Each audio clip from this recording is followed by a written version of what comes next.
Hello viewers, स्वागत है आप सभी का मेरे यूट्यूब चैनल स्कूल ट्यूशन गुरुजी में। बच्चों, हम कर रहे हैं आपका क्लास 7 का चैप्टर लाइट या प्रकाश। और आज हम इसमें पढ़ने वाले हैं बच्चों रिफ्लेक्शन ऑफ लाइट यानी प्रकाश का परावर्तन।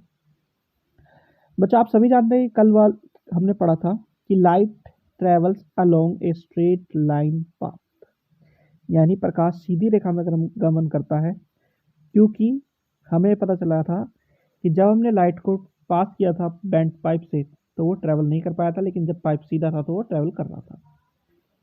तो ये तो बेसिक फंडा हुआ किस चीज़ का कि light travels in straight line.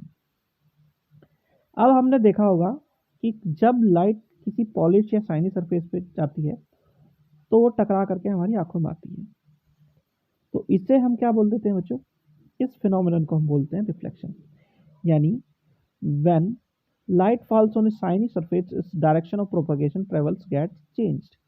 यानी जब प्रकाश एक चमकदार सतह पर गिरता है तो उसके गमन की दिशा या पथ बदल जाता है। उदाहरण के लिए स्टेनलेस स्टील की एक चमकदार प्लेट लेने पर क्या होगा, आपको देखने को मिलेगा कि स्टील की चमकदार चम्मच या पानी की सतह भी प्रकाश की दिशा को बदल देती है। यानी जब उस पर चीज प्रकाश गिरेगा तो वो बदल जाएगी।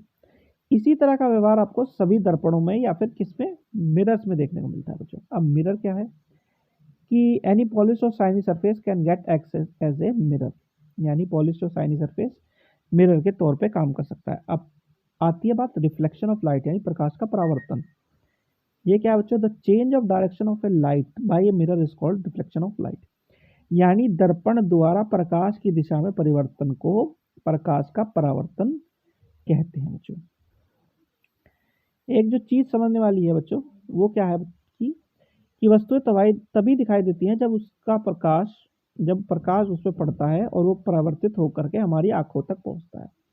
अगर हम अंधेरे की बात करें, अंधेरे में हमें कुछ क्यों नहीं दिखाई देता? क्योंकि जब तक उस पर कोई रोशनी नहीं पड़ती किसी वस्तु पे और उससे टकरा करके वो वापस हमारी आंखों में नहीं पड़ती, तब तक हमें कोई भी वस्तु दिखाई नहीं देती बच्चों।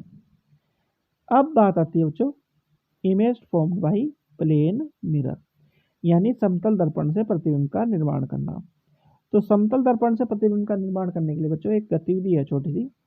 करना क्या है आपको कि आपको एक कैंडल जलानी है और उसे जैसा कि यहाँ फिगर 1 में रखा हुआ है ऐसे समतल दर्पण के सामने रखना है।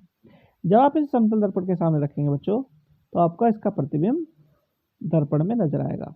और जब आप इसे आगे पीछे करेंगे तो आपको ये कैंडल भी और जो इमेज बन रही है उसकी यानी प्रतिबिंब बन रहा है वो भी आगे पीछे होता नजर आएगा।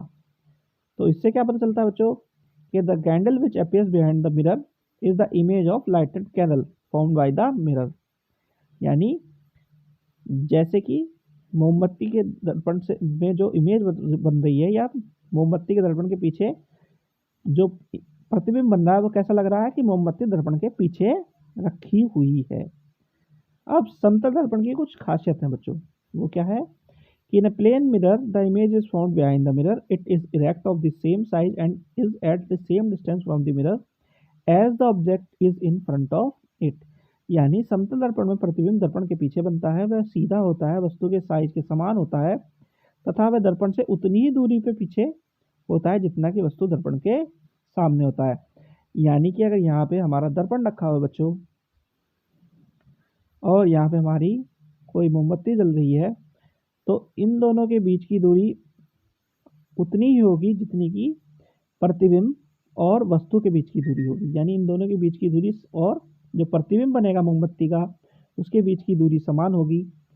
जो उसकी ऊंचाई होगी यानी साइज होगा उसका वो भी वस्तु का सेम होगा जैसा कि प्रतिबिंब में हमें दिखाई देगा। तो यानी क्या होगा बच्चों, वस्तु का साइज समान होगा, सीधी होगी और वह दर्पण में उतनी दूरी पर पीछे प्रतीत होगी जितनी की दूरी पर वो सामने रखी हुई है बच्चों। तो बच्चों ये वाला भाग हो गया आपका आज कंप्लीट। आशा करता हूँ आपको वीडियो अच्छी लगी होगी। अगर वीडियो अच्छी लगी हो तो चैनल को सब्सक्राइब करें, वीडियो को लाइक करें, शेयर करें। Thank you.